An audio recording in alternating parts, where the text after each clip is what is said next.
Hello guys, welcome to my vlog. तो आज है day 26 of 100 days vlog challenge और ये हूँ मैं। तो सुबह का रूटीन मैंने फॉलो किया और की थोड़ी सी पढ़ाई। मैंने सुबह सुबह पढ़ा था कॉन्स्टिट्यूशन ऑफ इंडिया, जिसमें मैं कवर कर रही हूँ सिटीजनशिप एक्ट 1955, इसका एक्यूजिशन और इसका टर्मिनेशन।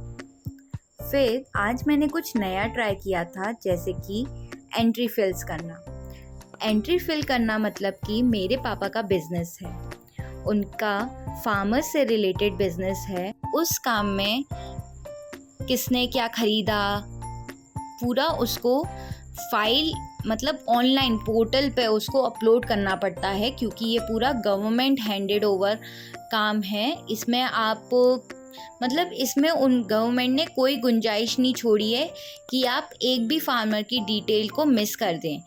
गवर्नमेंट के पास सारे फार्मर्स की सारी डिटेल होती है, और उनके पास कितना लैंड है, कितना एग्रीकल्चर लैंड है, वो सब कुछ जो होता है गवर्नमेंट को पता होना चाहिए, वरना वो आपको जो फर्टिलाइज़र होता है वो भी उसी के अकॉर्डिंग प्रोवाइड करेगी। और अगर आप फेक मतलब जो फार्मर्स होते हैं, अगर वो गलत इन्फॉर्मेशन देंगे और अगर हमें पता चलता है या फिर उनको पता चलता है, गवर्नमेंट को पता चलता है, तो उनके अगेंस्ट स्ट्रिक्ट एक्शंस भी लिए जाते हैं। तो ये काम कोई भी नहीं कर सकता, मतलब ऐसे ही कोई भी नहीं कर सकता। इस काम को करने के लिए आपको एजुकेटेड होना बहुत ज़रूरी है, और ये काम पूरी डेडिकेशन से करना पड़ता है, क्योंकि अगर आप एक भी चीज़ मिस करते हो या गलत फिल करते हो तो उसकी लायबिलिटी आपके ऊपर ही बनती है, कोई और इसके लिए लायबल नहीं होगा। जैसे हम विलेज में रहते हैं तो यहाँ कभी भी वोल्टेज बढ़ और घट जाते हैं, तो हमें सब कुछ बंद करना पड़ता है, वरना सब फूक जाएगा एक बार में। मतलब अब ये सिटी कहलाने लगा है, बट स्टिल ये गांव ही है, फैसिलिटीज़ के साथ वाला गांव। तो आजकल किसान बनना भी आसान नहीं है, और आजकल किसान के लिए एक रिटेलर बनना, मतलब किसान का को खाद दिलवाना भी बहुत मुश्किल हो गया है। मतलब आप ये कह सकते हैं कि जो आपको एग्रीकल्चर से मिल रहा है ना, वो बहुत मेहनत से मिल रहा है। उसमें सिर्फ फार्मर की मेहनत ही नहीं है, जो उसको खाद दे रहा है उसकी भी बहुत ज़्यादा मेहनत है। तो कृपया खाना वेस्ट ना करें, मैं आपसे बस यही कहना चाहूँगी। और साथ ही साथ मेरी भी मेहनत है, जैसा कि आप देख रहे हैं मैं और भाभी दोनों इसमें लगे हुए हैं, तो हमारी भी मेहनत है। तो आप खाना तो बिल्कुल वेस्ट भी मत कर देना। हेलो एवरीवन, तो आपने पूरा ब्लॉग देख लिया, कैसा लगा आप लोगों को? तो आज का कुछ नया किया मैंने, जैसे कि आज मैंने कुछ नया सीखा, एडिशनल लर्निंग की। हमें कुछ ना कुछ नया सीखते रहना चाहिए, और आज मैंने भी कुछ नया सीखा। तो इसी वजह से, कुछ सीखने की वजह से आज मेरा थोड़ा सा काम रह गया। क्या रह गया? तो आज मेरा रिवीजन करना रह गया, और मेरा रीजनिंग रह गया प्रैक्टिस के लिए। मैं अपना रीजनिंग कंप्लीट कर चुकी हूँ, पर फिर भी मेरा रीजनिंग प्रैक्टिस तो करना होता है, वो रह गया। कोई बात नहीं, I will continue tomorrow, that's not a problem. But आज मैंने एक अच्छी चीज़ भी सीखी। आज मैंने अच्छी चीज़ ये सीखी कि जैसे कि आज भाभी ने मुझे एक रील भेजी थी, जिसमें एक कैलेंडर था। उसको ध्यान से सुनना। उसमें एक कैलेंडर था जिसमें बहुत सारे बॉक्सेस बने थे। सपोज़ करो एक मंथली कैलेंडर है, उसमें बॉक्सेस बने हैं, और 1 2 3 4 5 6 करके पूरे 31 डेज उसमें बने हुए हैं। ज़्यादातर बॉक्स पे ग्रीन फिल है, और बहुत कम बॉक्सेस में रेड फिल है। अब इन ग्रीन बॉक्सेस का मतलब था कि किस दिन मैंने अपना टाइम टेबल फॉलो किया, और रेड बॉक्सेस का मतलब है कि किस दिन मैंने उन्हें नहीं फॉलो किया। अब नहीं फॉलो किया का रीज़न ये भी हो सकता है कि हमें कहीं जाना पड़ गया इमरजेंसी में, या हमारे घर पे कोई फंक्शन होने लगा, या हमारे घर पे कोई मेहमान आया था जो हमारा बहुत ख़ास है, तो हमें उससे मिलना था, या ब्ला ब्ला कुछ भी हो सकता है रीज़न। रीज़न तो हम कम कर सकते हैं लेकिन बिल्कुल ख़त्म नहीं कर सकते। इसीलिए वो रेड बॉक्सेस भी मुझे समझ में आए कि हाँ, एक वैलिड पॉइंट है। अब इस पूरे का मतलब क्या था? इस पूरे का मतलब ये था कि हमें अपनी लाइफ में इस बात से डिमोटिवेट नहीं होना चाहिए कि हम किसी दिन फेल हो गए अपना टाइम टेबल फॉलो करने में, अब हम टॉप नहीं कर पाएंगे। ऐसा बिल्कुल नहीं सोचना चाहिए कि हम टॉप नहीं कर पाएंगे, हम टॉप करेंगे। क्योंकि हर कोई परफेक्ट नहीं होता, इस बात को हमें अपने दिमाग में डाल लेना चाहिए। हर किसी की लाइफ में एक फैमिली होती है, कुछ रिलेटिव्स होते हैं जो बिल्कुल मतलब के नहीं होते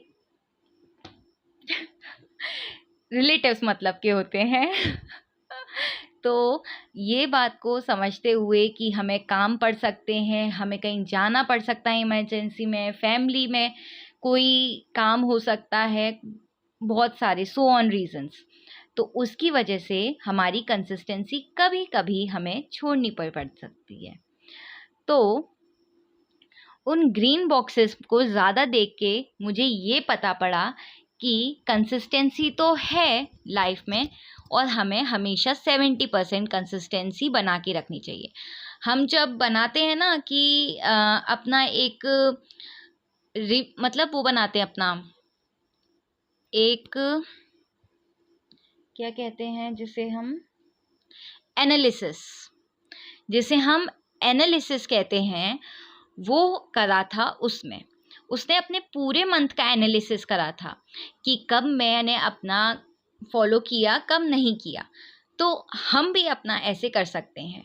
जिस बात से हम डिमोटिवेट होते हैं कि हम आज नहीं कर पाए तो कभी नहीं कर पाएंगे वाला सिस्टम, उसे हम इससे ओवरकम कर सकते हैं।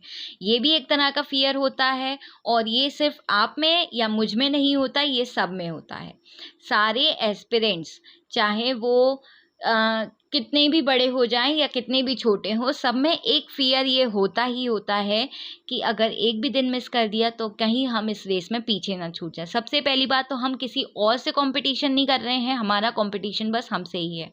हमारे हारने से हमें ही फर्क पड़ेगा, किसी और को नहीं पड़ने वाला। तो कीप इन माइंड कि हमें अपने ऊपर फोकस करना चाहिए।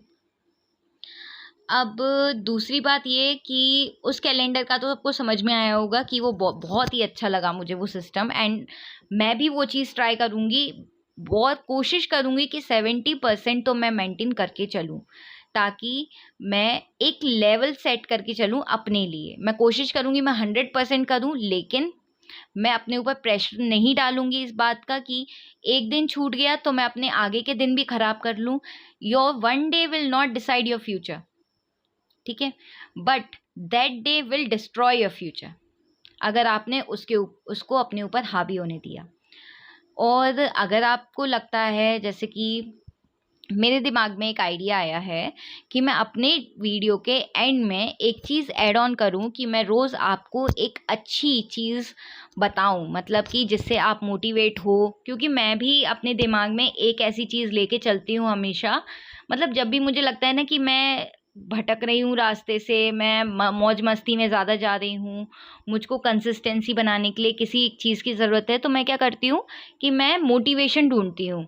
लाइक कि जैसे कि मुझे अपने फ्यूचर में क्या चाहिए, अगर ये नहीं हुआ तो मेरा क्या होगा करके मैं सोचना चालू करती हूँ। फिर मुझे एक मोटिवेशन मिल जाता है, फिर उसके थ्रू, जैसे मैं अभी गर्मी में बैठी हूँ पसीना आ रहा है मुझे, फ़ैन और कूलर मैंने दोनों बंद कर दिया है। क्यों? क्योंकि मेरी आवाज़ क्लियर आनी चाहिए।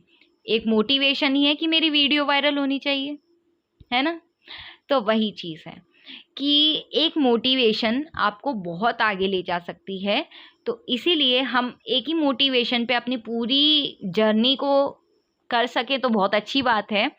बट क्या होता है ना कि मोटिवेशन एक बूस्ट की तरह होती है। गेम्स खेले होंगे आप सभी ने, तो कार में जब एक बूस्ट नाइट्रोजन आता है तो कार कितनी ज़ोर से भागती है, फिर उसको रिफ़िल होने में टाइम लगता है उस नाइट्रोजन को। वही सिस्टम होता है मोटिवेशन का। मोटिवेशन एक बार आती है तो बहुत आगे तक लेके जाती है, फिर लेकिन जब मोटिवेशन को रिफ़िल होने में टाइम लगता है ना, तब कार बहुत स्लो चलती है। तो हमें अपने मोटिवेशन को बनाए रखने के लिए कुछ ना कुछ नया, कुछ ना कुछ अच्छा, कुछ ना कुछ मोटिवेटेड पढ़ते रहना चाहिए।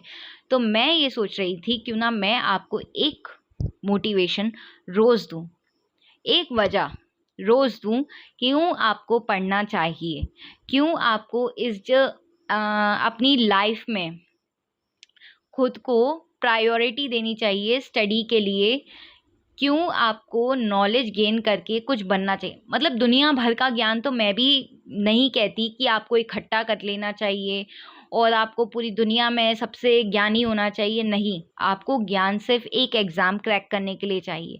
अगर वो एग्ज़ाम आपने क्रैक कर लिया ना, तो आपकी ही नहीं, आपके पेरेंट्स की भी ज़िंदगी बन जाएगी आपकी वजह से। और कितना प्राउड फील होगा उस मोमेंट पे उनको। बस ये सोच के कि आपको, मतलब ये भी एक तरह की मोटिवेशन है कि हमें अपने पेरेंट्स को प्राउड फील कराना है। बट ये सुनने में इतना कैजुअल लग रहा है ना, इसको लिंक करो इमोशंस के साथ। बहुत बहुत ज़्यादा प्रेशराइज लगेगा और बहुत अच्छा कॉन्फिडेंस आएगा। फिर मोटिवेशन जो मिलेगा ना, एक दिन का काम तो चल जाएगा।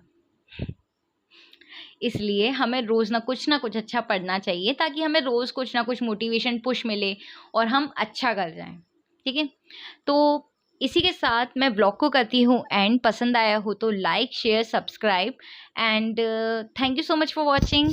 Bye bye.